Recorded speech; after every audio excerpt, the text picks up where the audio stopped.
compliments of the new year. Sanbonani. Aw eminyakeni lomusha sanbonani.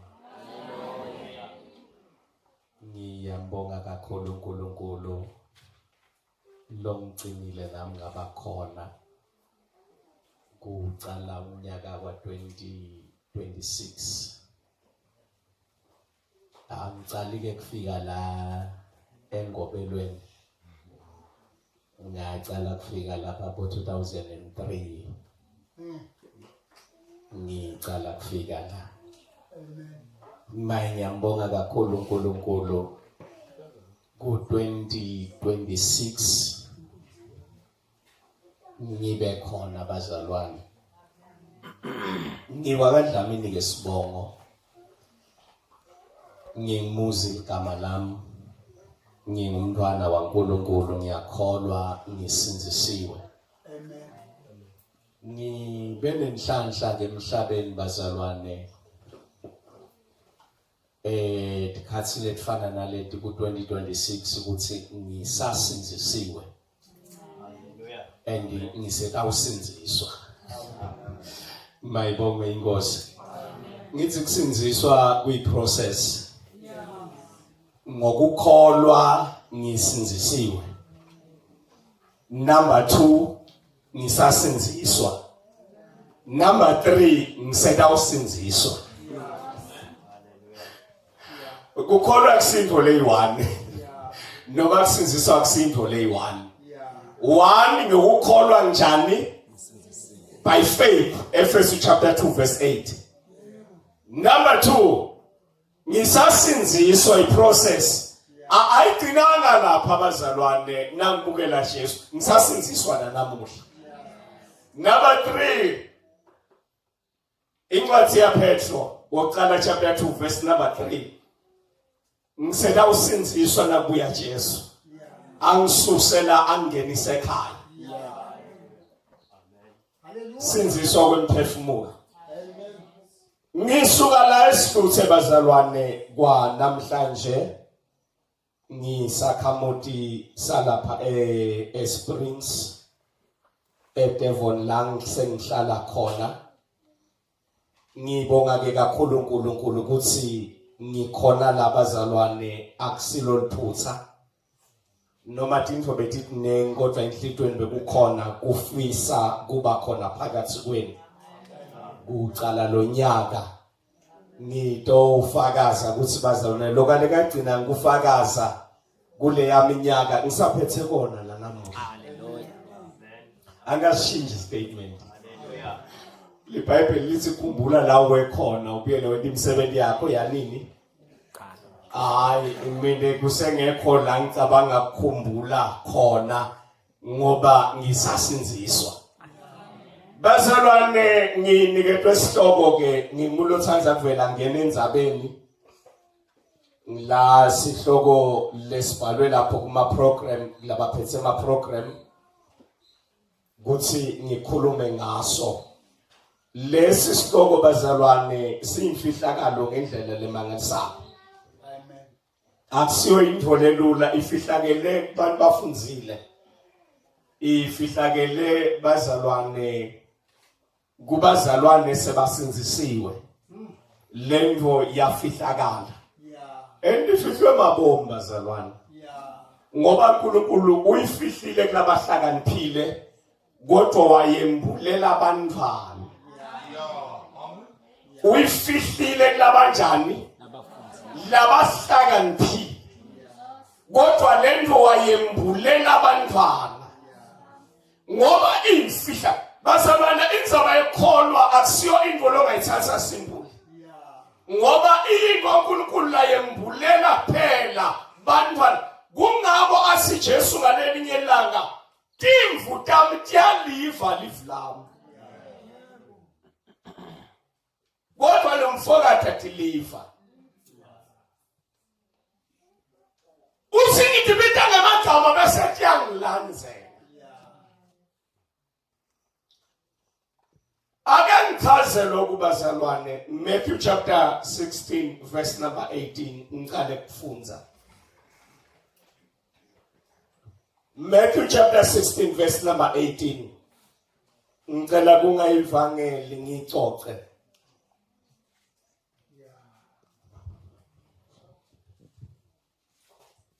Matthew chapter 16 verse 18. Fonze hanala. Hallelujah. Kuvimbela sihloko kuvimbela nekuvumela. Verse 18. Ngiqinisile ngithi kini, konke leniyakubopha lapha emhlabeni kuyawube kuboshiwe nasezulwini. Verse 17 mabomu.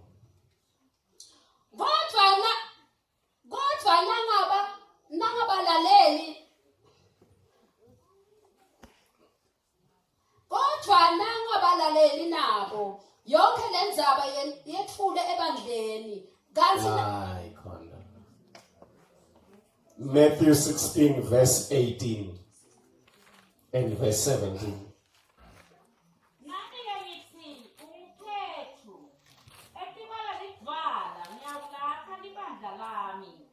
Nemandla ekufa angeke abehlule.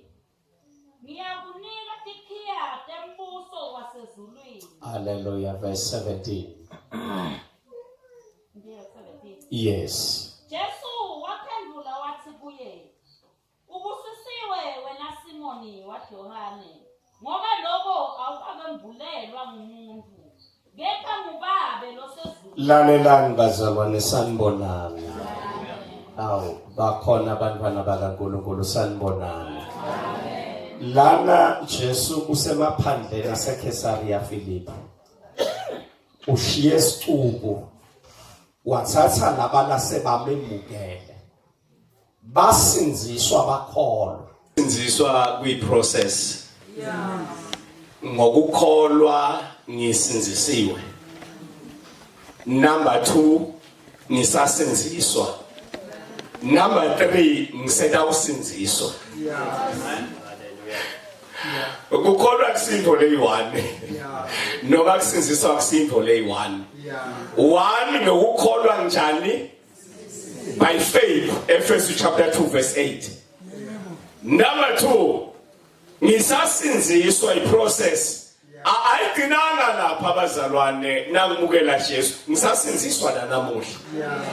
Number 3 incwadi yaPetro uqala chapter 2 verse number 3 ngisela usinziswa nakubuya Jesu angisusela angenise ekhaya. Amen. Hallelujah. Sinziswa kwemphefumulo. Amen. Ngisuka la esihluthe bazalwane kwa namhlanje ngisakhamuti salapha eSprings eDevon lang sengihlala khona.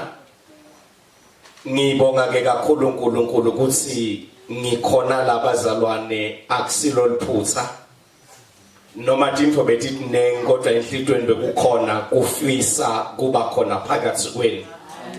Uqala lo nyaka ngito ufakaza ukuthi bazalwane lokale kagcina ngufakaza kule yaminyaka ngisaphethe kona nanamuhla. Amen. Angashintsha statement. Hallelujah. Le Bible lithi khumbula la wekhona ubuyele wena imisebenzi yakho yanini. Hayi mina kusengekho la ngicabanga ukukhumbula khona ngoba ngisasinziswa. Bazalwane nginiketwe isihloko ke ngimula othanza kuvela ngene endzabeni la sihloko lesibhalwe lapho kuma program labaphethe ama program kuthi ngikhulume ngaso. Lesi sihloko bazalwane simfihlakalo ngendlela lemangalisayo. Amen. Akusiyo into lelula ifihlakele kubantu bafundzile. Ifihlakele bazalwane kubazalwane sebasinzisiwe. Lento yafihlakala. Enifihlwe mabomu bazalwane. Ngoba uNkulunkulu uyifihlile kulabahlakaniphile kodwa wayembulela abantwana. Amen. Uyifihlile kulabanjani? Labahlakaniphile. Kodwa lento wayembulela abantwana.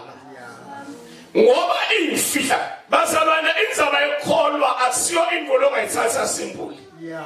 Ngoba into uNkulunkulu la yembulela phela ngalelinye ilanga timvu tami tiyaliva livlamu kodwa lo mfokata tiliva usingidibita ngamagama bese tiyangilandzela ake ngichazele ukubazalwane Matthew chapter 16 verse number 18 ngiqale kufunza Matthew chapter 16 verse number 18 ngicela kungayivangeli ngicoce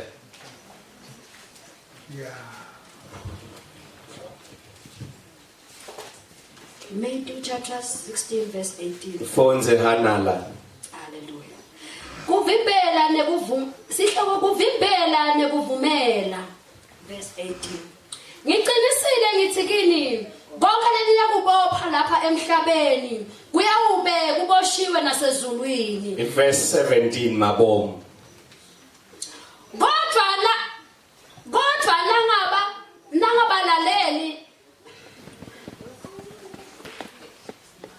Kodwa nangabalaleli nabo yonke lenzaba yethule ebandleni kanti hayi khona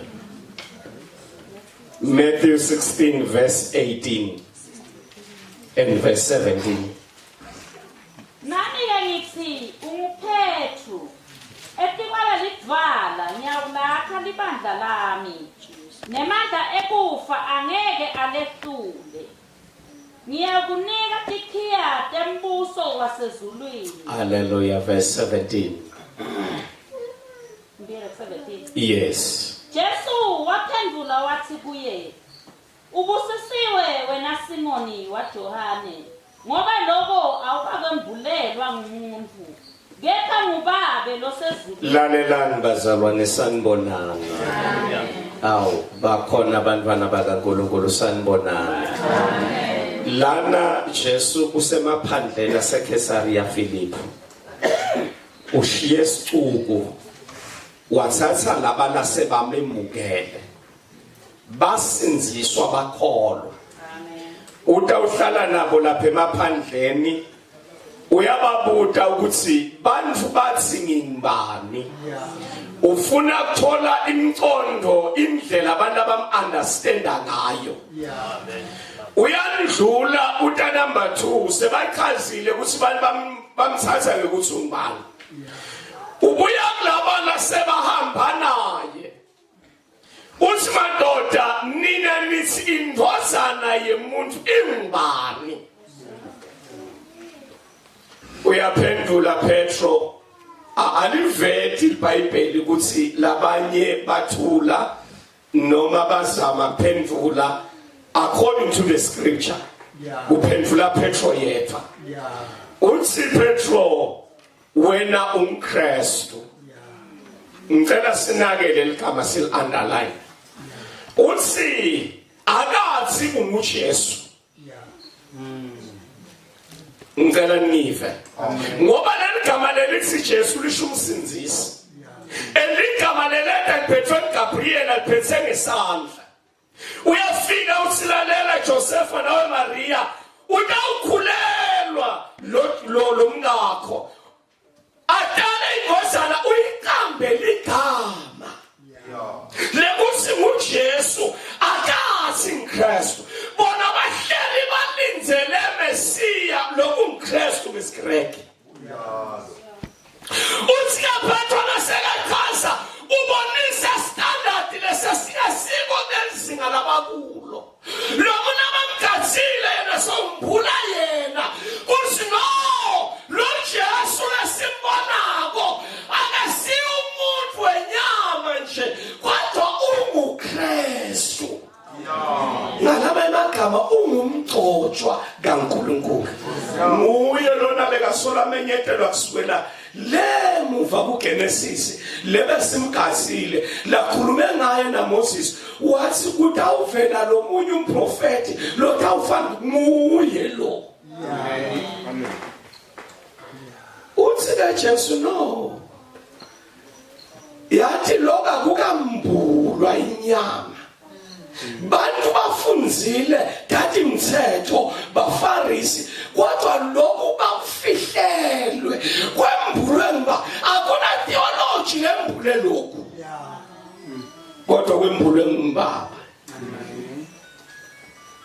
uthi ke ngalama emagama abazalwane sanibonani amen inzaba yaJesu nelibandla aqali yona sanibonani amen kunabantu labalahlekelwe indlela baqala ngayo bagcine ngalokho ngakho lana baqale bambulelwa Jesu understand ngikwathi ngingibani so ukuthi zingakwembulwe yena nasekambuliwe lo Jesu usike Jesu nami ke sengithi wena unguPetro ngalama emagama uligcwala lelincane athuka leligcwala lelingimi Jesu ngitawulakha amandla lami emasango eHighgate angeka le kwesibili sekambulelwe Jesu embulelwe ibandla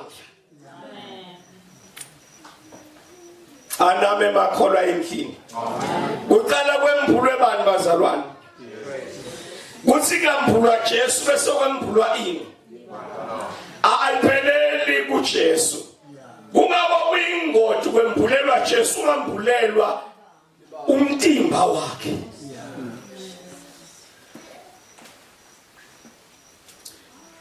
Jesu enesiqiniseko ukuthi angahambi kule 3.5 years atembule yena aphindze ambule nelibandla liyini kanti lebandla sengena kuleso sihloko ndakuxolela ndayingena nje ngokweBhayibheli ngitsinze lapha nalapha chapter 3 incwadi yabase Korinte bokuqala chapter 3 verse number 9 ngiyatsinza nje lapha nalapha Korinte bokuqala chapter 3 verse 9 Isebenzi taNkulunkulu sihloko verse 9 Ngoba thina siyisebenzi nje taNkulunkulu letibambisene naye nine niyinsimi yakhe lalela gcina lapho sitawuchubeka kube neliphuzu lesibili lana khuluma tisebenzi letisebenzi leti the fivefold ministry nikhona one kukhuluma lotshalile phela ku fivefold ministry le 3 yatshala i2 ingena kakhulu ekufundiseni 1 umpostoli yatshala 2 umprofeti yatshala uyathunywa athunywe umuntu lomunye lohlada akawutshela ukuthi bengivuka njengaJona athunyelwe eNinive number 3 umvangeli uyathunywa athunyelwe umuntu ukuthi awumtshela ukuthi akaphenduke bese kuthi umelusi nemfundisi bese sebathi sebadelwe labantu bese bayabondla kuba inhlanhla ke umuntu aphiwe letiphiwo tibethi mbili noma tibethi nzathu ngendeka lomunye aphiwe into leyi1 lomunye aphiwe ukufundisa kusuke kumelusi ngikho angeke abadi kwelusa impilo yakhe yonke ngoba siso sipho sakhe uphiwe ukufundisa hayi kwelusa lomunye jabe kwelusa kanti uphiwe phela prophet ngeke walusa emandla ngoprofeti kunengoti lapho lenkulu lebakhona lomunye aphiwe mvangeli bodwa angaphiwa letiphiwo bese basiyelusa imandla elunalivangela Hanoch alidli livangelwa onke malanga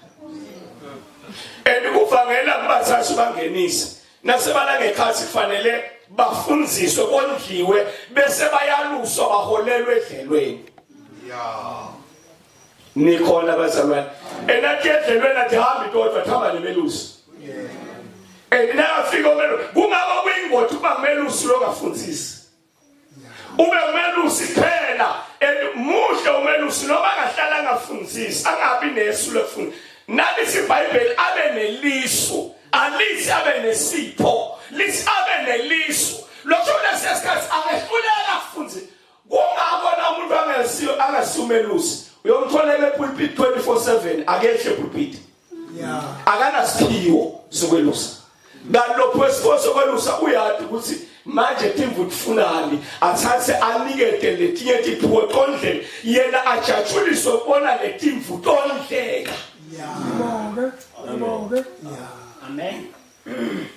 Kungaba kusebenza isikhundla kusebenza isiphiwo ayikho ayibanabaluleke njengesiphiwo elungeleka ngabi naso mina sokwelusa but kufanele ngibone ukuthi beluse kanjani uma khona leseklima lako bese ngiyambona gijima uyambona loya ake ube umhlola wenandaba ngelusile nakabuya lona lethi report kujabula mina ngoba kusitakala usita mine ngaya ngidela ngaletho uthikalalela laba sebanela babili lokho ufika wajala umpastori lo ufika ufuna ukuthola imcondo indlela abantu abam-understanda ngayo uyandlula uta number 2 sebayichazile ukuthi bantu bamthatha ngekuthi umbani ubuya labana sebahamba naye uthi madoda nina nithi indozana yemuntu ingubani uyaphendula Petro aliveti iBhayibheli ukuthi labanye bathula noma bazama kuphendula according to the scripture. Uphendula Petro yedwa. Uthi Petro wena umKristu. Ngicela sinakele ligama sil underline. Uthi akathi unguJesu. Ngicela nive. Ngoba leligama lelithi Jesu lisho umsindisi. Eligama leleka Petro Gabriel aphethe ngesandla. Uyafika usilalela Joseph nawe Maria utawukhulelwa lo mngakho atale ingozana uyiqambe ligama lekuthi nguJesu akathi uKristu bona bahleli balindzele Mesiya lokungKristu ngesiGreki uthi kaphetho nasekachaza ubonisa standard lesesiyasiko ngelizinga labakulo lokho nabamthathile yena sombula yena kuthi no lo Jesu lesimbonako akasiyo umuntu wenyama nje kodwa unguKristu nalama emagama ungumgcotshwa kaNkulunkulu nguye lona bekasola menyetelwa kuswela lemuva kuGenesis lebe simgazile lakhulume ngaye naMoses wathi utawuvela lo munye umprofeti lo tawufana nguye lo uthi kaJesu no yathi loka kukambulwa inyama bantu bafunzile dathi imithetho baFarisi kodwa lokhu bakufihlelwe kwambulwe ngoba akuna theology lembule lokhu kodwa kwembulwe ngibaba unsike ngalama emagama abazalwane sanibonani indzaba yaJesu nelibandla aqali yona sanibonani kunabantu labalahlekelwe indlela baqala ngayo bagcine ngalokuqalwa ngakho lana baqale bambulelwa Jesu bam-understanda ngikwazi ngingibani so kudzinga kwembulwe yena nasekambuliwe lo Jesu uthi kaJesu nami ke sengithi wena unguPetro ngalama emagama uligcwala lelincane etuwale igcwala lelingili Jesu ngitawulakha amandla lami emasango eHighgate angeka le kwasibili sekambulelwa Jesu embulelwa libandla aname makholwa endlini kuqala kwembulwe bani bazalwane kuthi ngambulwa Jesu bese kwembulwa ini ayipheleli kuJesu Kungaba kuyingoti kwembulelwa Jesu ungambulelwa umtimba wakhe.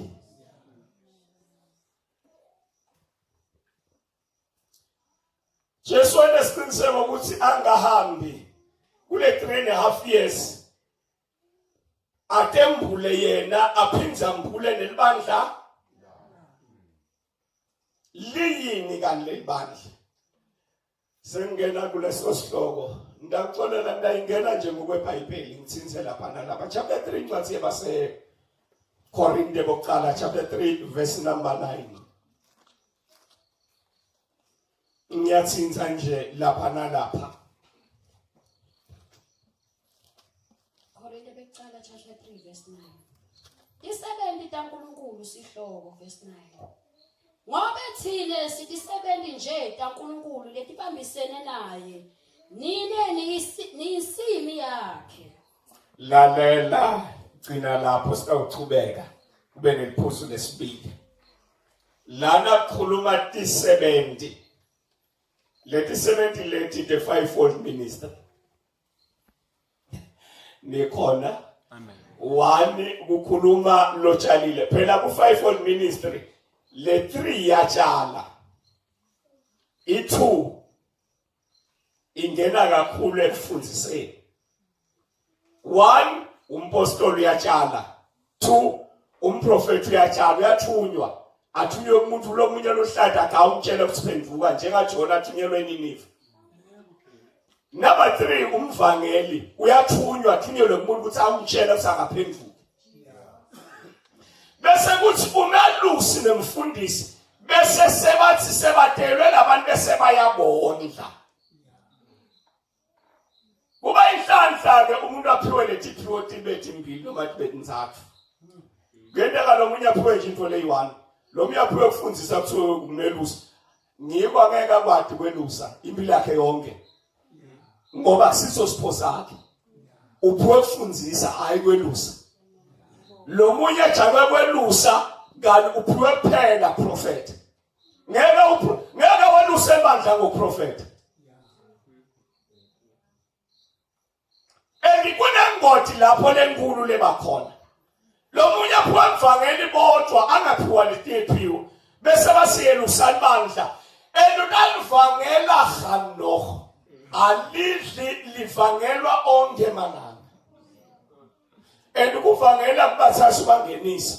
Nasebala ngekhasi kufanele bafundziswe kondliwe bese bayaluswa baholelwe edlelweni. Nikhona bazalwane. Enathi edlelweni athi hamba intotho athamba nemelusi. Nakafika umelusi kungaba kuyingoti ukuba umelusi lo ngafundzisi. Ube umelusi kuphela muhle umelusi lo bangahlala ngafundzisi angabi nesu lokufunda. Nalisi iBhayibheli abe neliso, alithi abe nesipho, lithi abe neliso. Lokho lesikhathi angehlulela kufundzisa. Kungakona umuntu angasiumelusi. Uyomthola epulpit 24/7 akehle epulpit. Akanasiphiwo sokwelusa. Kanti wesiposo kwelusa uyathi ukuthi manje timvu tufunani athathe anikete letinye tiphiwo tondlela yena ajatshuliswe kubona letimvu tondleka. Amen. Kungaba kusebenza isikhundla kusebenza isiphiwo. Akayikho imali abaluleka njengesiphiwo. Ungendeka ngingabi naso mina sokwelusa. But kufanele ngibone ukuthi beluseka njani. Uma khona leseklimanako bese ngiyambona gijima uyambona lo ake uyongihlola wenanda. Ngelusile. Nakabuya lona lethi report kujabula mina ngoba kusitakala usita mine. Ngaya ngitela ngaletho. Uthikalalela labasalwane lababili lo munye ufika watshala umpostoli lo ufika watshala umpostoli Paul uyafika Apollo wenda njani uyanisela ngalabo emagama yafundzisa lokho sekuhlanyeliwe lalela mntangeni libandlangele laphila ngokufundisa phela livele libe sitamkoko libe izayoni libe angcono nemasayoni libe yiwashtower. Watholikinela ukufundisa phela ngeke lize liphile liyohlala ligula. Libandla lifuna yonke lento. Lifuna kufundiswa, lifuna kuvangelwa, lifuna kweluswa. Lifuna kulalela uNkulunkulu lingalaleli wena. Kuke khulume uNkulunkulu uthini uNkulunkulu sisahamba kahle na. Yabo kuyafundiswa ake uNkulunkulu athinsela abanye bakakhuluma naye message usipapha mami kuyafiwa manje thandaza. Lifuwe bandla gijima lothandaza. Lingathandazi ne-timetable nange-program. Kodwa thandaziswe umoya. Ngoba iBhayibheli sesikhathi siyena namanje sifikile. Lana bakhulekako bangenawukhuleka ngeschedule kodwa bakhuleke ngamoya neqiniso. Amen. Ngikhuluma kabi ne? Khuluma kahle. Awusanibonani. Awunisekhona. Cha sikhuluma sesizulwini bazalwane. Uthi ke nine ninsimi yankulu. Bazalwane sanibonani. Uma sikhuluma ngelibandla sikhuluma ngeEden esezulwini. Hey, aningiva. Awusanibonani. Phela ibandla bazalwane akusiyo lento leliyibona la. Kodwa ibandla lahlelwe ezulwini uma kwakhiwa ema-Eden ngokweBhayibheli angu-3 phela. Nisana? Oh, funza Ezekiel 28 verse number 13. I-Eden yokuqala ne.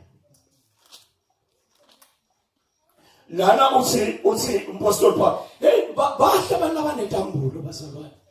Yathi ufunze iBhayibheli ungalifundiswanga ngumuntu. Kodwa ufundiswa umoya. Uthi lana kayimbula nomzalwane umphula into leyimfihlakalo. Uthi lana mina ngifika ngashumayela wafika aphola wanisela isizathu into leyena sende njalo kuba niyinsimu yaNkulunkulu. Awusanibonani bazalwane? Niyini bazalwane? Insimu ayisetshenzwa umuntu. Sanibonani? Awusanibonani bazalwane? Ayisetshenzwa sipho sakho wedwa. Ngeke uzolikwa. Lisondo lisetshenzwa umloyi wani. Ibandla lisondo lanenkosi. Kuthiwa ngiyona nkosi yalasondweni. Kodwa libandla kaJesu lisetshenzwa diphiwo. Angangiva. Akusinto umuntu le. Yinsimu. Yabona lensimu asimu nifike kanjani? Lo mzalwane bekanetipho letinelo lokhuluma. Uthi ngiyimpostoli nemfundisi nemshumaye nemvangeli webantu bethivi. Kodwa uthi nifike kanjani? Ngahlanyela. Uma inhleza ahlanyela wetha lomunye lengihamba kuma koJesu bekakabahambisi ngamuye bekabahambisa ngababili ngabathathu. Usofika aphola wena la sengihlanyele khona mina ofika wena njani? Wasenkulunkulu wena njani? Oh uyabona lento i-teamwork. Akusebenzi mina ngedwa kusebenza nabantu.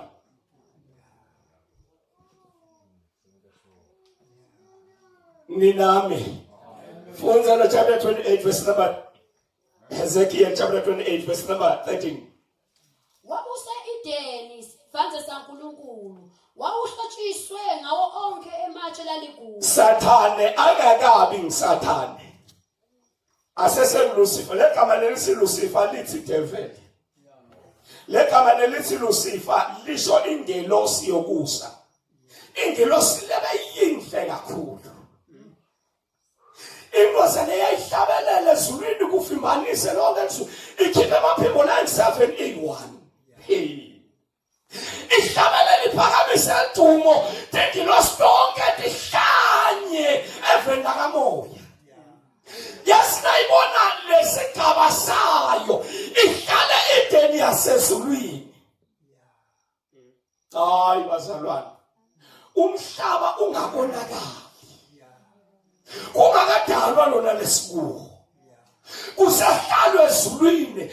Ihlale lendosa ihlale ide la kugcwele khona onke ezulwini kwakungenatshani ke lokuphela kodwa yayihamba kwegolide nematshe laligugubotsha siphi nayo ayabala nabotayimali yayihlala lapho lendvodza inkazimulo yaNkulunkulu ikhona lapho lendvodza yawiswa yinto leyi-1 pride yathi lojumo lonke lenulisa uNkulunkulu kuhlanye tonke ethi ngilosi uma lingeda kimi lento lelilimethela abanengi labashumayelayo bantu abanengi emasondo wonke di-70 tilinya 20 leti 3 1 i-pride akekho nalo yiwa kungabo kungena kwebafundisi ezulwini nebantu abahola libandla yebazalwane kukuncane kakhulu libandla kulula lingene uyabona lokuthiwa ngumfundisi noma ngipastor noma bishop noma ngibani mbani ungena kwabo kuncane kakhulu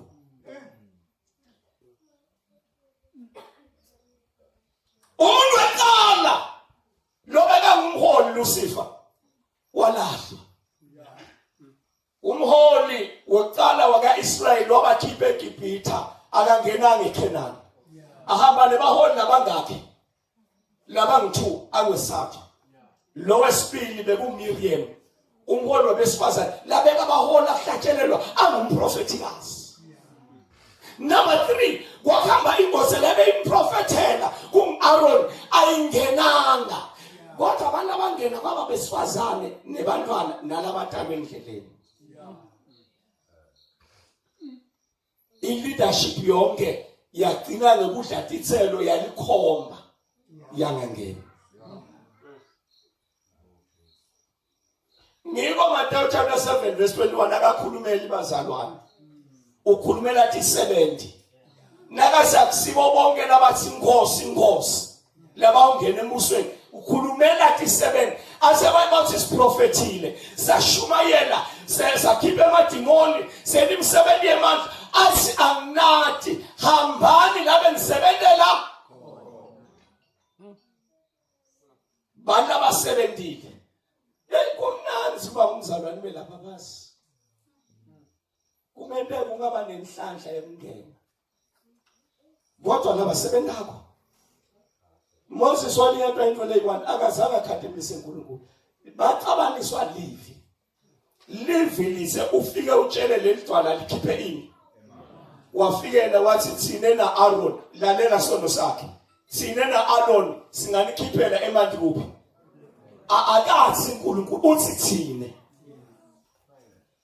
i-pride ngiko nabafundisa umfase bantabam lakwelam and uthini yena uma ungazange wambingelela ilocobolela ekhaya bazalwane ngibonga icobolela ekhaya ngibonga icobolela baba umfundisi uBishop Dlamini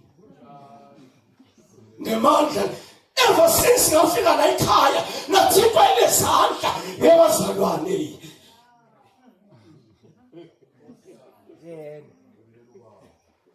andilento bazalwane ithathe umuntu emphakamise yahlise lona lowenza umsebenzi ngaye amen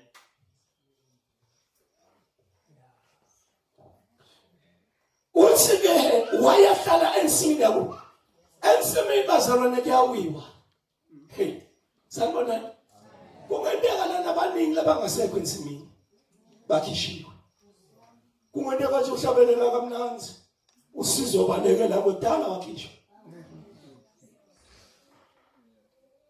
insimi yaseDeni waxoshwa Adam bani awamaqala ngaAdam Lucifer walahlelwa emhlabeni kwaphela inzaba yekuba ngubani nguLucifer ingilosi yaNkulunkulu walahlwa waqala leligama lelithi ngumdukisi ngudeveli ngisathana legama lelithi Sathane, devil, lisho umdukisi umkhohlisi laqala leligama.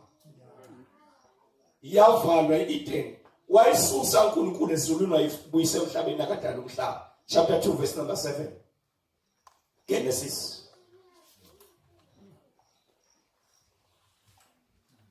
chapter 2 verse number 7. Could you please read?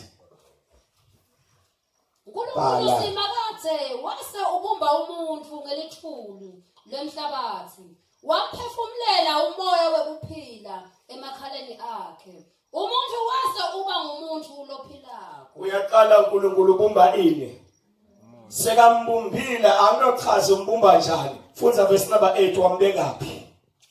uNkulunkulu simakathe wahlanyela insimi yase-Edeni ngasempumalanga wambeka khona ke loyo muntu lebesamentini. Uma isusa insimi yase-Edeni ezulwini laba yakhiwe ngematshe kaligugu waseyibuyisa emhlabeni nakayibeka emhlabeni akasalathi lamatshe labe bahamba tukwawo. Wasobuyisa ihlahla letihle wabuyisa yonke vegetation wayibeka emhlabeni lehle bazalwane wathatha umuntu wamfaka khona umfaka ensimini yase-Edeni yakuphi yasemhlabeni. Ngenxa kubaluleka kwani umuntu wenda watawureplace Sathane. Sathane ususwe e-Edeni yasezulwini kwathathwa umuntu watobe ngikho umuntu nakuthiwa usitha saSathane wafika wangena esikhundleni saSathane wabekwa e-Edeni yakuphi nakayiqetha kumbeka e-Edeni yasemhlabeni wafika futhi Sathane came to watokhohlisa umuntu lapha ulahlekelwa ingilosi lethu about i1/3 ezulwini walahlwana lathi khohle akazange akhohlise ingilosi anyama wakhohlisa ingilosi. Uma iqhatha kuswana kwalahlwena uNkulunkulu ebazana sekhodana kunento leyi1 mina labangangitsheli yona. Sawubona nawe lo le.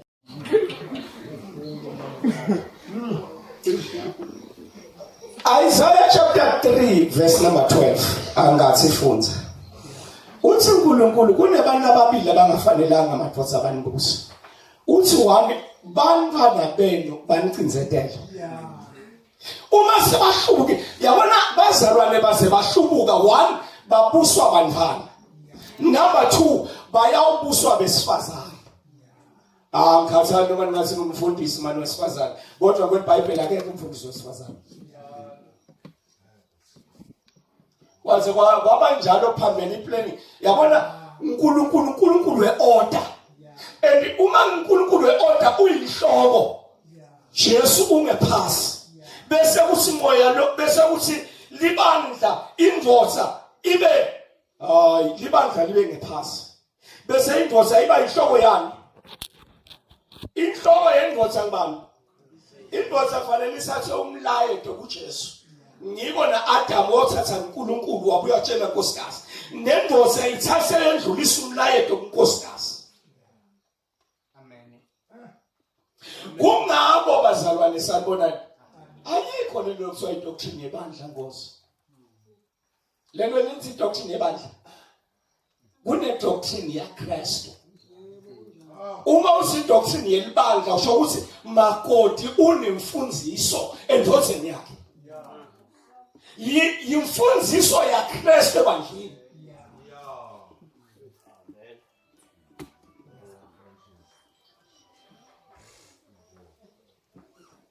Sanibonani. Ngikhuluma ngesound doctrine. Uthini Jesu labakholwayo? Wathi imfundiso yebandla neweseli nemfundiso yalo. Nema washitawana imfundiso yawo. Kodwa ithini imfundiso yaJesu labakholwayo?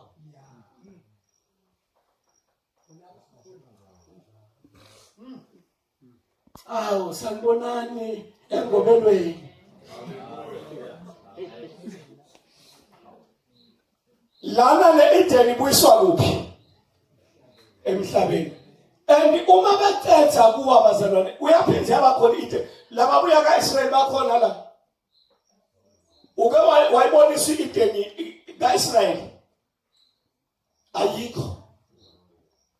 The day bawa bakhishelwa ngephandle kweIden kwema ingilosi iphethe inkemba lephendukayo yabaphatha ukuthi bangasabuye yaphela indzaba yeIden. iIden ibuyiswe kuJesu. Ngiko le verse esifundisi lithi niyinsimu yankulu. Ngalama amagama niyiIden yankulunkulu. Awu nikhona ebazalwane. Namhlanje sikhuluma ngeIden, sikhuluma ngelibandla laJesu. Lapho yalongwena phila khona. Laba sebane imfundiso yakhe exista khona. Andinabo abasebalahla umnyalo balahlela ngephandle kweIden. Ngiko mina nisilabanye kunendika sebaxoshwa kulensimo. Asinakaphala umbhali Nanya womshumayeli chapter 10 verse number 4 asuma umoya wembuso ukuvukela uze ungayishiyi indzawo yathi ukuthi uNkulunkulu akazange umthathe umuntu akachaza umdala umbeka ngephala wamfaka eIden. Wena ukuyo iIden yaNkulunkulu. Kungendaba udala walahlwa netilwane lengaphandle awubekwa ngeIden. Awusanibonani. Yebazalwane sanibonani. Nguni. Uma Jesu eda wayelethe iIden. Kuze ukuthi abantu baphile kuphi? Bantu besaba uNkulunkulu baphile iIden bas abaphili ngephandle. Bakhishaba ngaphandle neday bahlubuka. Balahlelwa ngephandle kweIden. Ngiko iBhayibheli lithi chapter 22 verse number 15 lithi ngephandle kunetinja netifebe nebasaka tekuphi bazalwane ngephandle kweIden akuhlale iIden ibantu abanjalo. Amen. Asendlule. Number 2, uma sikhuluma bazalwane, uma sikhuluma ngebandla sikhuluma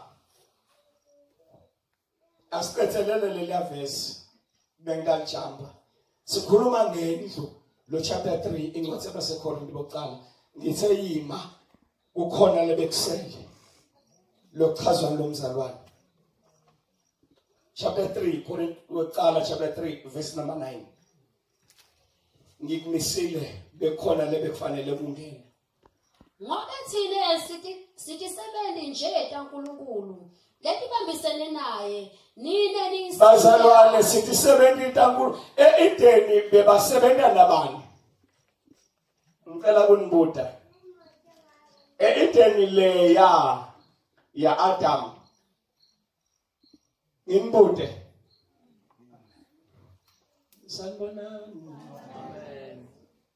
Oh, good morning in the evening.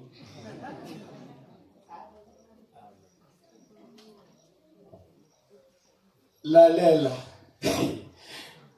uNkulunkulu eIden ngithi kunemfundiso angiyathi le nibuya phi niyangixolela mina angifuni into lengekho scriptural.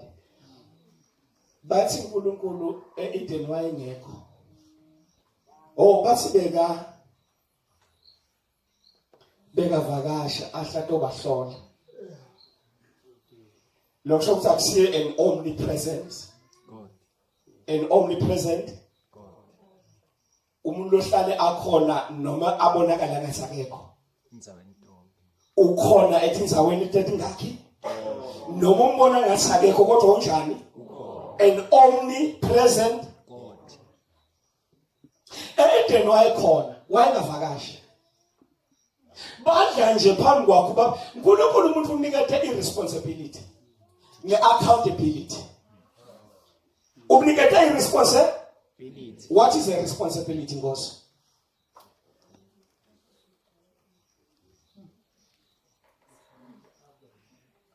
Umsebenzi wakho umuntu kufanele ende njani? Iaccountability yini? Kuthi la sesebele khona abese uyachaza usebenzi nguye lo nemthwalo echaza wente njani. Umuntu akadala uNkulunkulu umnikeza onke ama-authority ukuthi tenele ngendlela lofuna kwenda ngapha but utawu-account. uNkulunkulu ulapha ensimini lo muntu uNkulunkulu khona. But kwaba nesikhathi sokuthi athathe ubonakalisa kubo bambone ukuthi nami namhlanje wasinakathi uyafika wathola abantu enjani hayi kusibeka sona into abahlola afika jika hlola nake tatho bahlola thola bonke bahlubukile. Ngiko Paul nakafika ngelivesi ayichaza ngale encwadi yaseSolomon wesibili chapter 2 verse number 3 athi bazalwane noma bakhuluma kungathi uyabuya akunancwadi levela kithi akunambono lesiuvetile kodwa angeke kwenteke abuye kungambulwanga kuqala.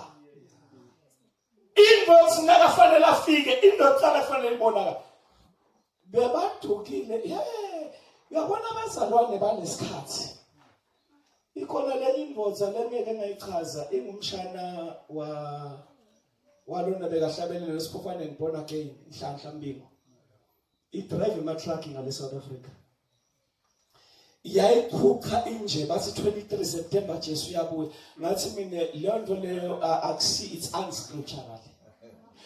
Wathi wakhuluma mfundisi ngesibinzi ngithi ngikhuluma livi uNkulunkulu akaphambane livi lakhe angizange ngezithethe ngalala buthongo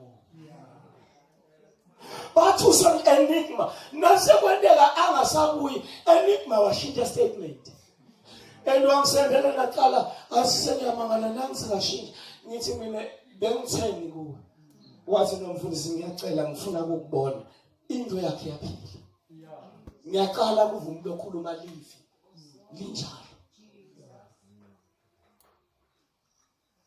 lengifuna ukulesa bazalwane ukuthi uma ngabe Jesu atawubuya akusho sinamhlakekho uthi bheka ndaba nanti sukutoke kuze besephelele kodwa nake tata unanzani bandla ngerecha into yokuqala lefanele ihambe njengemandi natawutala umntwana kuhlubuka lokukhulu kwembulo umuntu lo ngenamthetho umthetho ulahleke kulabakholwayo njengoba kunenamhla ulahlekile sabathandaza uNkulunkulu bahamba ngethi inhloko ebaleni noma uNkulunkulu asela kadala umuntu wambona wesifazane uNkulunkulu amfaka liduku lemvelo wena thi nona etaketa kanjani liduku lakhe lemvelo hayi lela lifuna uNkulunkulu manje amfundisa ukuthi fanele njani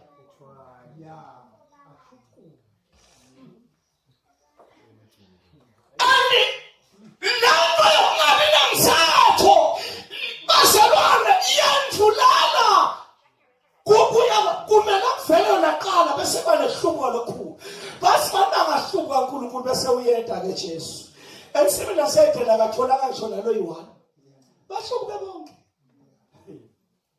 Adam na Eva hambile athi Jesu nakakhala khuluma bazalwane ngemhlaba chapter 22 incwadi yaMateyu verse 14 athi banenge bamenyiwe kodwa bayingcosana labanjani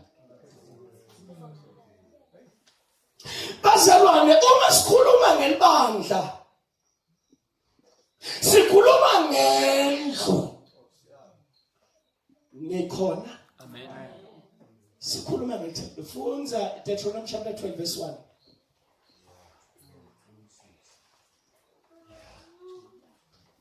ngicela ufunze ngesizulu please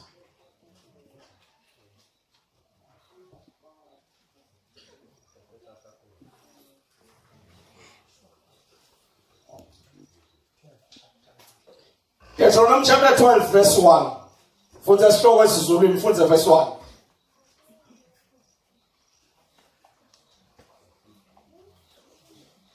Now come along class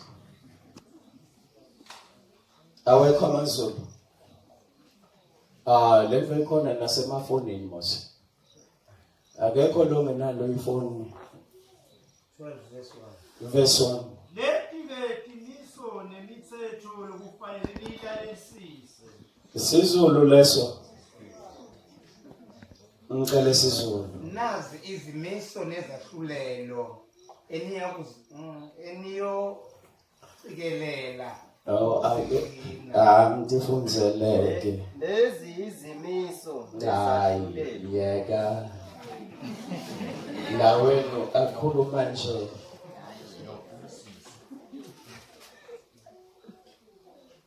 Ukumkhonza uJehova kumelwe ukuba kube sendaweni eyodwa. Ngci. Subtopic verse 1 noma ngeSwati ke. Ukukhonza uNkulunkulu kumele kube sendaweni enjani? Why bazalwane uNkulunkulu asebenza ngathini? Why asebenza ngeunity noma ngesingleness? Uma uNkulunkulu adala udale bangaki bantu ngicela kunibutha kama lomklazi. 1. I know ngowe wedwa lo seclassini. Labanengi bathi siudale 2.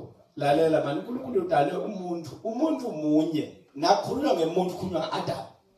Akhulunywa ngaEva, kukhulunywa ngaAdam. And udale umuntu wabamngaki. Bekane ma right wakhe abantu. Kodwa wena umuntu wabamngaki. Waphelela. Kungabona mathuna akafuna save abantu. Walesa umkhumbi wabamngaki. Uma afuna kwakha sive wapita Abraham abamngaki. Abraham athi donsela yena. Namhla kuneteam letingaka sithathe bonothi zihamba nabo.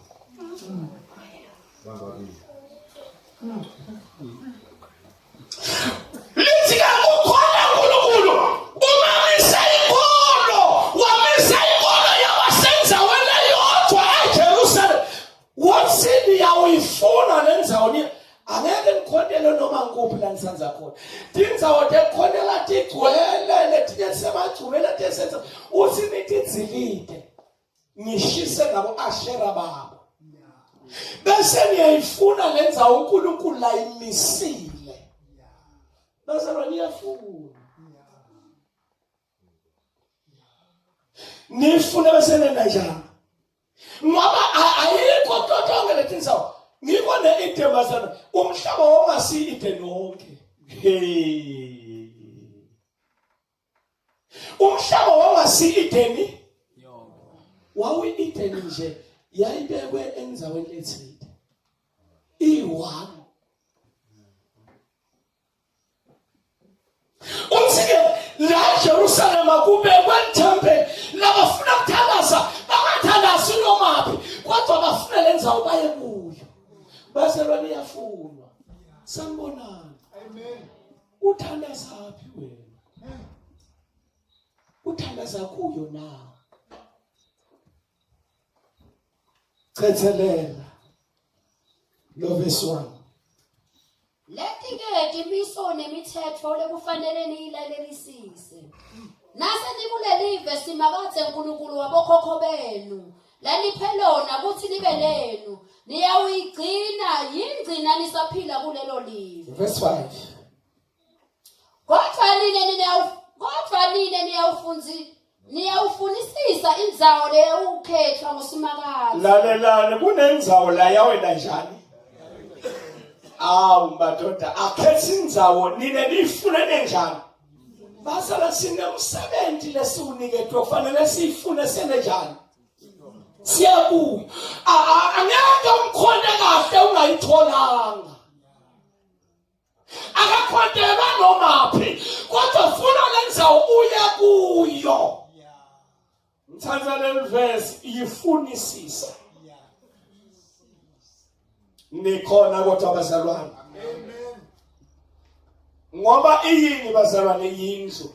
Indlu ni temple eJerusalem laliyi-1.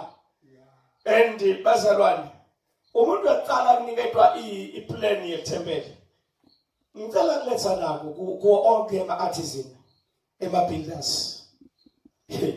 Uyabona lo shumayelako lo fundzisako lo ngumelusi noma oloyini Kubhlungu ukuba ngileso sebentu unganiketwanga imandate. Umuntu lothunywa uniketwa ini? Kunabantu abaphumile bawushumayela bawufundisa banganiketwanga imandate. Ahamba ofundisa athi indoda yakhe.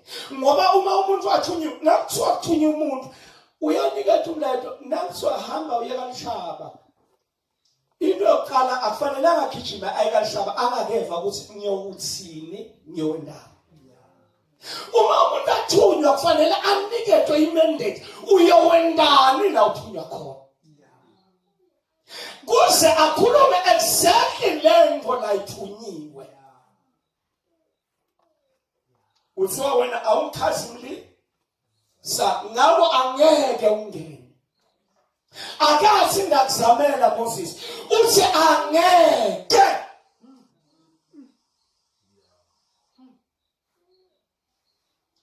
Bazalwane bake bacabanga ukuthi uNkulunkulu uyancela. Uyathi ngalenyela ngikhetha ingwetha leyo ngalothona udahola nasive uyikhethwa uNkulunkulu kuthiwa ngisawula.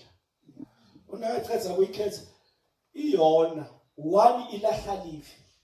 Uthiwa ifike ibulale and aqali lapha indzaba yakhe ilahleka lapha ufike ushikwe ufuna kwenda umhlatshelo angabitelwanga umhlatshelo. Bazalwane kuyingodi kwenda umsebenzi uNkulunkulu angabitelanga wona.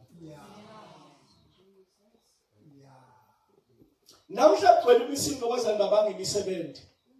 Nalo umunye ufuna kufundisa, nalo umunye ufuna ukushumayela, nalo umunye ufuna kuba umprofeti, lo umunye ufuna kuba umvangeli, and lento idalela umuntu inkinga. Bacabana naNkulunkulu ufike washisa uhlale walinza abapriest abekho. Uwalinzela Samuel waphutha Samuel kufika. Wase uyaqala umuntu wetandla tengadi wafuna kwenda njani. Ushisela uNkulunkulu umhlatshelo. Wathi uNkulunkulu gijima sekonile. Uma ifika uthola indoda isetona ke uyafika uNkulunkulu yamniketa i-second chance. I-second chance yakhona uthamba ubulale konke. Uyafika nobulala ushiya lethi kuphela uthi ngiyawukhonda ngathi uNkulunkulu lethi. Ngoba uNkulunkulu ucabanga ukuthi bazalwane uNkulunkulu akafuni ukukholwa noma ngayiphi indlela. Akane uNkulunkulu une-order. Nakathi ngifuna labangikhonda ngoba guqe uqedzile. Nangabe ngithandaza ngilele ngesisi uvele ngenhloko engutsheni ngithandaze ngihamba ngimile i-order kaNkulunkulu imile andakancane akakali umisile kuthi labangithandaza kubenda nje imandate. Amen. Uthi kalalela ubulale konke lo hayi lokho kukhulu phela mosukunona nonile kunemafutha hayi ntamkhonda la uthi lalela hamba umhlangabethe uthi lona Nkosi ngicela manje umvele uyamthandazela uthi lalela ungasamthandazeli umlahlile sengimlahlile ukuthi abe inkosi. Kunabantu uNkulunkulu kudala balahla uthandaza nje kudala walahla ukuthi wento umzalwa dala kulahla. Nathi nje ukuchitha isikhathi sakho ngabe ubuza tshwala wayithakwa waphela kamnanzi walahlelwa kamnanzi esokweni. Unofika khona yathi ngabshaya ngabshaya. Basa uNkulunkulu akancane ngosuthi ufuna labamkhonda abamkhonde ngamoya nangani. Finish.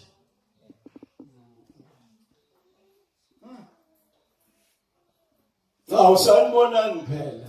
Amen. Lithi iBhayibheli bazalwane sekwenzeka njalo. Uthi landlu seyakhiwe bamele bayifuna baye kuyo ngoba libandla lehili mina uNkulunkulu asha. Wathi Paula kananathi kuthi le mitimba yelithempeli lamolongcwele lohlala phela ngeManuel uNkulunkulu ohlala phakathi akasahlala eJerusalem lelakhiwe ngetandla kodwa uhlala lakithi. Hey, awusanibona nebazalwa sihamba naye ukhona ulangiphansi. Nikhona ebazalwane ngoba thina lethempeli sesingilo nina uNkulunkulu ahlala khona.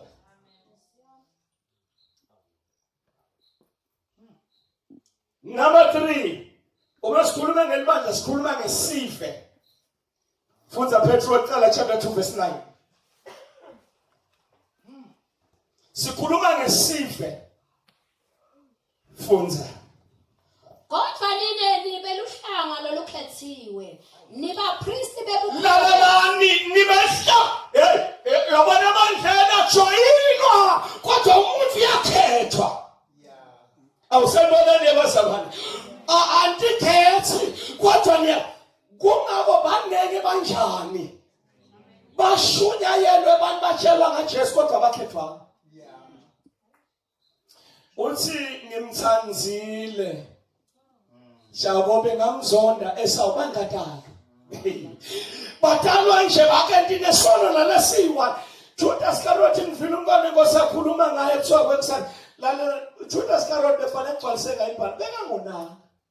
Kodwa befanele egcwaliseke ngaye ini. Kunabantu labangeke ngiyakasizwa. Sona kwaseka lo mhlaba ngiyakasizwa. Uyosidla sona zonlahlo sobwe. Akamiselanga sinziswa. Samuel chapter 13. Lisifuna abantu abangakaze babhalwe encwadini yophila selwa umhlaba wasekelwa.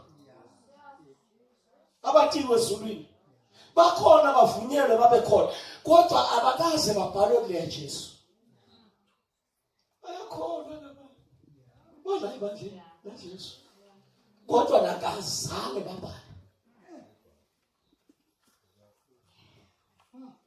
Ngibabhalile la incwadi esikhothini sisibabhalile sina muzi dlamini ezulwini kuthiwa lona simathi. Nina mkodwa bazalwane. Nishalo kesho ikathelele. Niba priest bebukhosi. Siyini bazalwane. Ngalama emagama Sathana zelwa kodwa thina sesinelungelo lekwenda njani.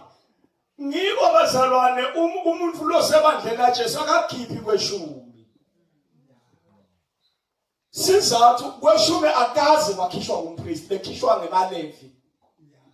Nebandlu. Ngiyabangala namhlanje bazalwane. eBhayibhelini kweshumi akaze wakhishwa umuntu wesifazane. Nalo yiwani eBhayibhelini. Bekhishwa indoda. Ihamba nemkayo nebantwana bayo. Chapter 16 incwadi yaDeuteronomy verse number 16 bekuba indoda ihamba nomndeni wayo iyokhipha kweshumi bekunakhishwa umuntu wesifazane. Akekho nalo yiwani eBhayibhelini umuntu wesifazane okhiphe kweshumi. Bekumyalo nikethe indoda. Mama umuntu wesifazane okhipha kweshumi ufundise vesibani.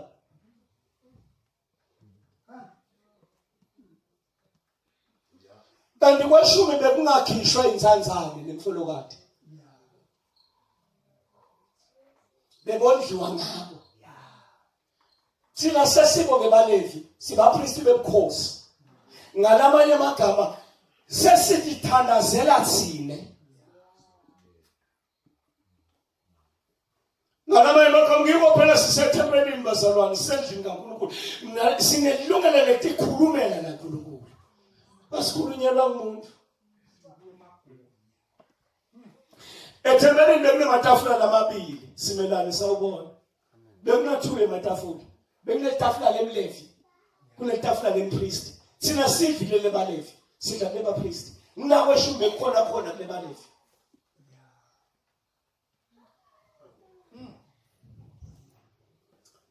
Cethelela. Ngawusuka. Sive lesingcwele. Nibantu baNkulunkulu labakhethelwe. Sisive lesingcwele sanibona. Uma uNkulunkulu aqala sive usiqale ngaAbraham. Chapter 12 incwadi yaGenesis kwathi waphuma evela kini. Uphume endlini kayihlo, uphume nasemndenini wakini naseveni. Sanibona. Umuntu nakabikwa uNkulunkulu khishwa indawo ezintathu. Khishwa masikweni akubo. Akhishwe emndenini ihlotshe ntakhe.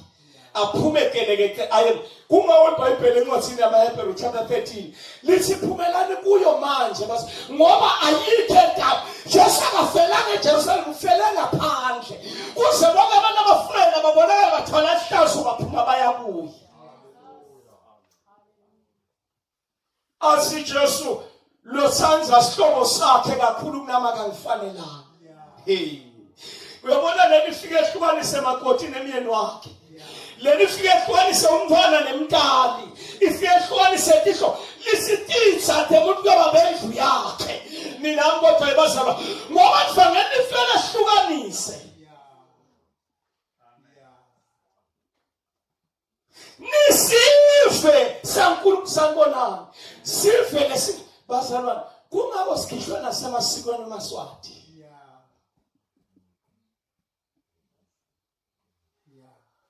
Sendiwa sive sine language yaso. Sive sine masiko aso. Sive bazalwane sine attire yaso. Sive sine tindvoda yesanibonani bazalwane. Thina singile sive lesinjani.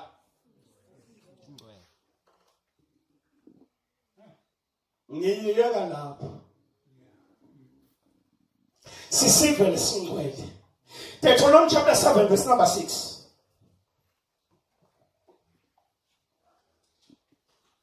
Micah chapter 4 verse 5.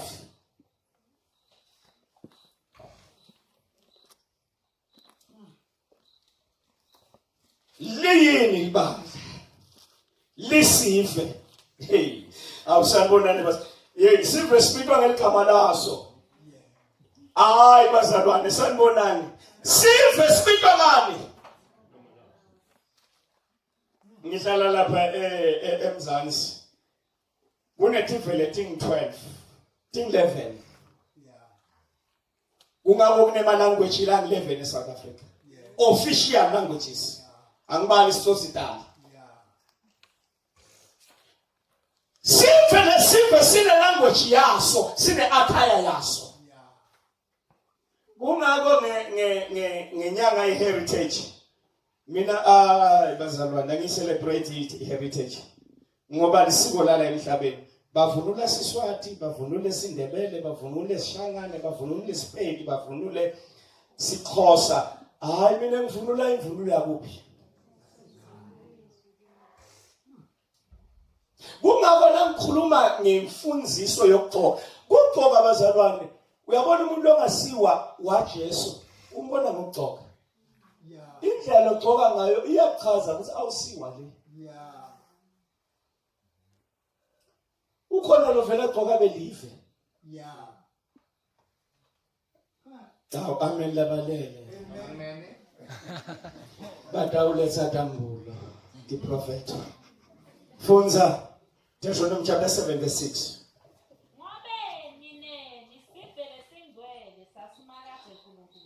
Nisivele singcwele sabani.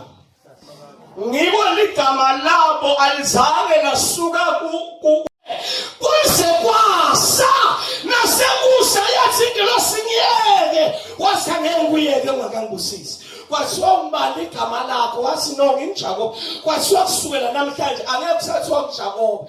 Kodwa kuyawuthiwa wena uIsrayeli ngoba ubambanele uNkulunkulu lebantu kanjani.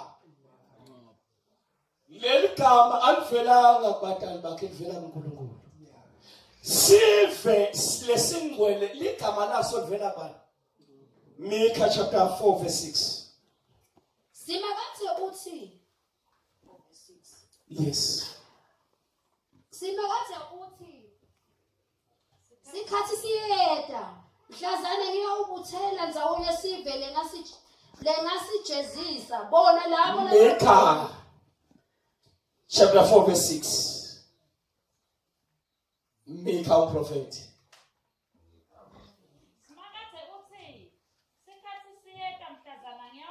Oh, Micah 5 verse 4. Funza khona lapho. Hayi. 4 verse 5. Nifunza kahle. Yeah.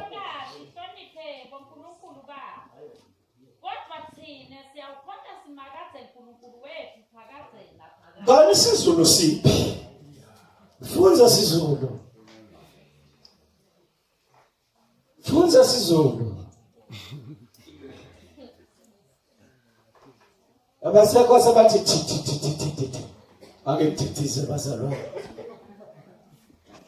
Amazamazizi.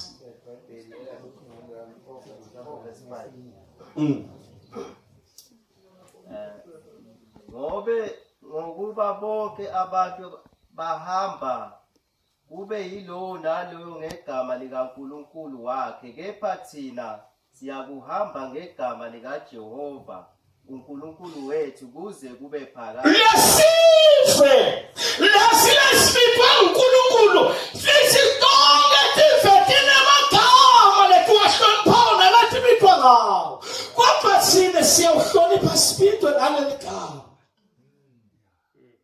Leli akaveli bokhokho, akaveli baholi, kodwa livele uNkulunkulu. Ngilo siyalihlonipha. Sivele sinjani? Ngamagama uNkulunkulu unasizwe sakhe, lesizwe Israyeli. Ulahliwe Israyeli kwangeniswa thina. Lithi besingumncumo wasendle, silanziwe satofakela emncumeni wasekhaya, kwakhishwa Israyeli kwafakwa thina. Ngikho lesizwe lesingona sesi-Israyeli sengithi.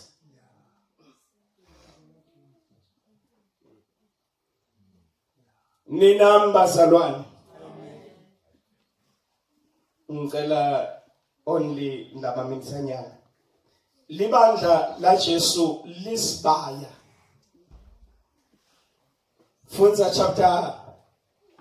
John chapter 10, verse 9 and verse 16. John chapter 10, verse 9 and 16.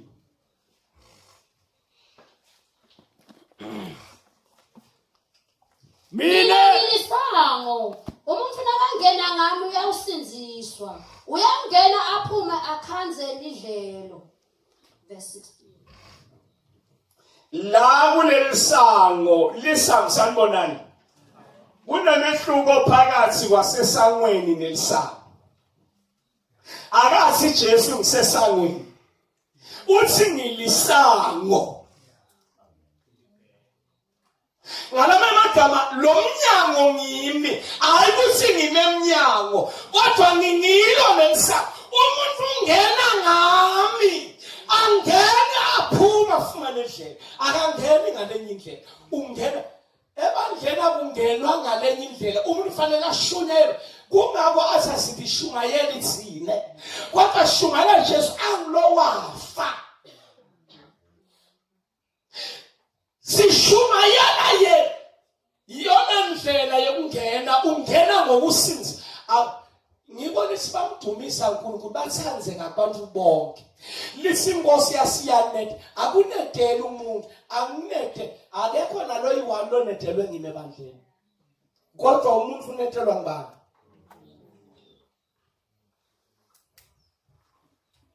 Ngoba lento ifanele embulwe nguye. Ukhona nje lolana sibandla la Jesu likhona into lenjalo. Lalamanye wabantu ngwathi mina wabantu. Kodwa Jesu unebandla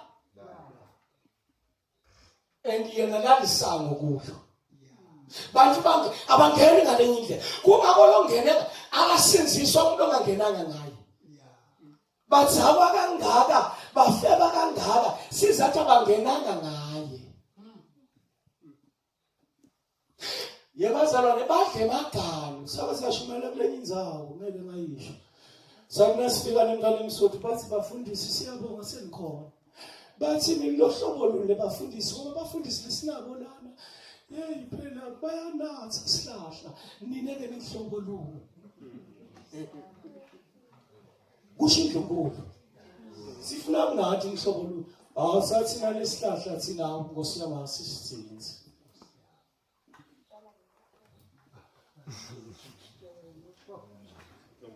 Kethelela. Ngina letinye timvu letingesito nokota kulesibaya.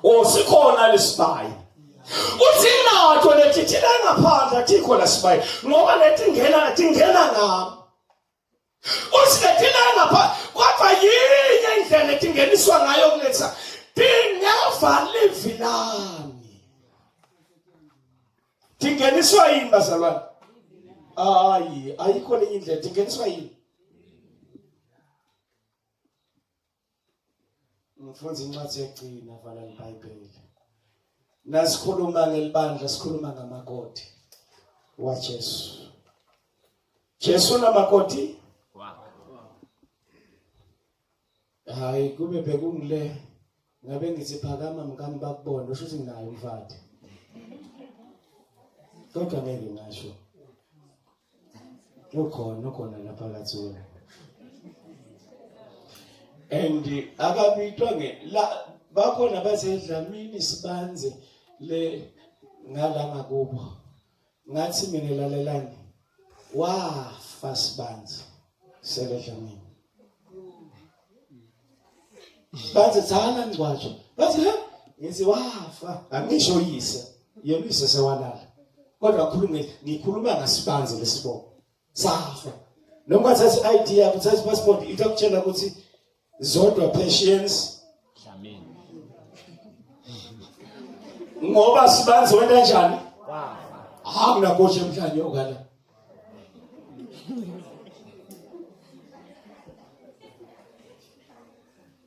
no sanibonani Funza chapter 11 incwadi yesibili baseKorinte verse number 2 ngcinile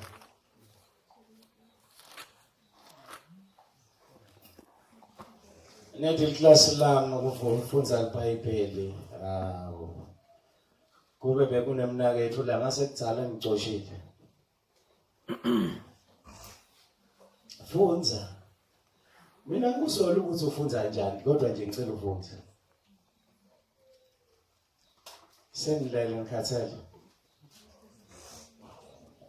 Nginesikhwele ngani sikhwele saNkulunkulu ngoba nganenzisa njengentombi lengenasici nganethula kuKristu lekunguyona ndvodza yenu leyo lana kukhuluma umpostoli lothunyelwe kithi bantu beDive ukuthi singene ekholweni Thina besingeke sakholwa besingenapho Jesu akashiyana nempostoli nalo yi1 lana bangi12 bekabakhiphele eTive 12 takaIsrayeli kodwa naseyakhuphele ezulwini wasewuthumela lo yi1 ukuthi sane bangeniswa nebeDive laba bebatinja balahlelwe ngaphandle sengivula umusa wami ngivulela nabo sale kuba naloshumayela bona uthi umpostoli Paul sekabithiwe uthi bazalwane ngiyanishisakela ngeshisakela kwabantu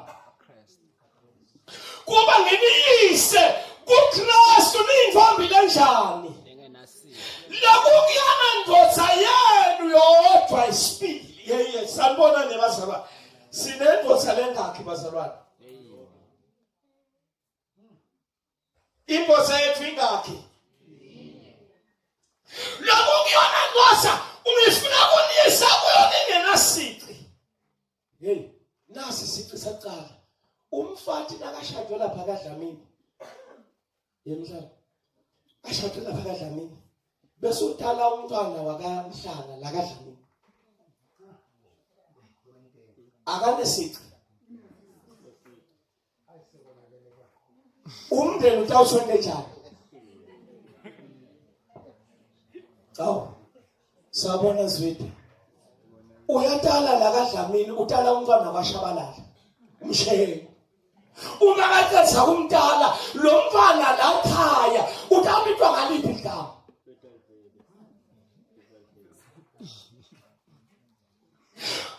lo makoti bakhe uqala asika Pauli lalelani basebanithengiwe ngitsewe ngenani enganani uthi ngakwa ngisesibona beno seni baKristu Kristu ngwabani lokho kusibaselwane bamona basenzisiwe abasesibo baba akunanelinye nalelodwa ligama lifanele bona ngaphandle kwelaJesu alikho nalelodwa uthi nakayichaza chapter 3 incwadi baseKorinte beqala lapha verse 21 kuya verse 20 athi noma ngakusemhlabeni noma ngakusezulwini ngabe kukhanya noma kumnyama athi akukho ungokwenu nine nibaKristu Kristu ngwabani akuna light of Christ kodwa nine nibaKristu ilight yenu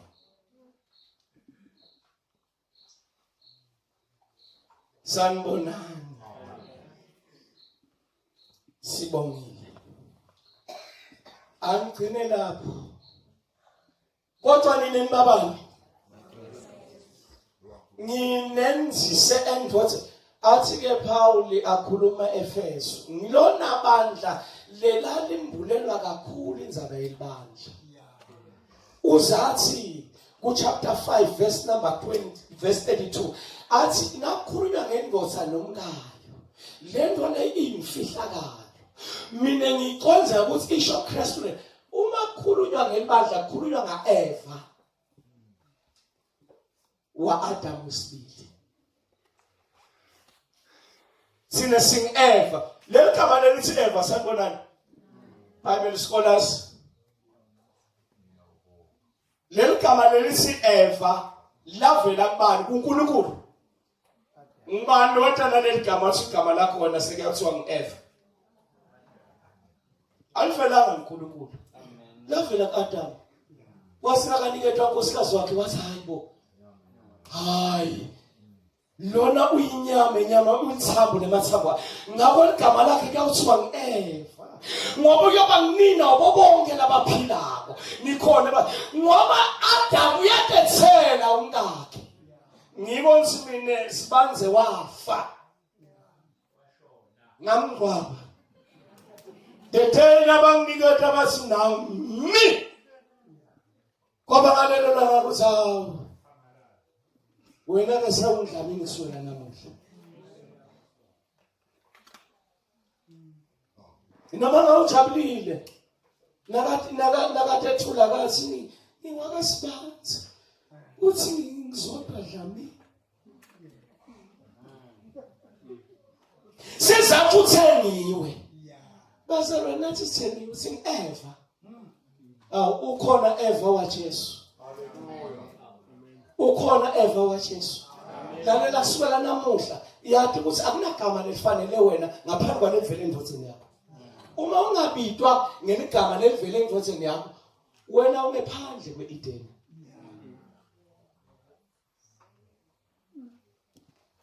Ngibongile bazalwane ngilawo mavi uNkulunkulu anikosise.